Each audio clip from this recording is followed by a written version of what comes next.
It's not at all uncommon in beekeeping to have to requeen a hive by purchasing a caged queen or just adding a caged queen from your own apiary. But did you know that you can actually tell whether or not the hive has accepted that caged queen based on the behavior of the bees on the outside of the cage? Today we're going to show you what that looks like. All right, so here we have a hive that I identified about 3 or 4 days ago as definitely being queenless, and so I caged up a queen from one of my own nucleus colonies and added to this hive. And today I'm just getting in here and I'm pulling out this queen cage and I'm looking at the behavior of the bees on the outside of the cage, right? So the bees from this hive, how are they behaving toward that queen? It looks to me like these bees have not accepted this queen yet. And the reason I say that is because they are still really tightly balled on this cage. It's almost like they're sort of like biting at the cage, trying to get in there to her in a way that definitely feels aggressive.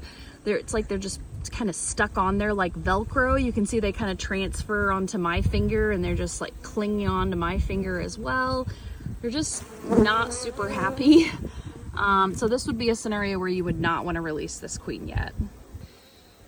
So in this scenario, when they haven't accepted that caged queen, one thing to pay attention to, if there's any brood inside that hive, you want to be sure that the bees aren't trying to raise their own queens using that brood.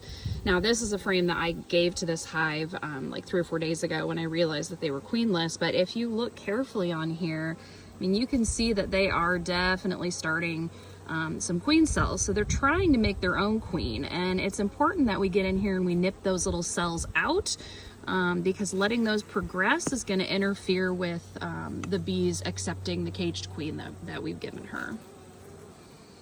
All right, and now that we've kind of nipped those little started queen cells out of there, we're just going to go ahead and put this queen cage right back in here where it was. Sort of gently push it down in between the frames.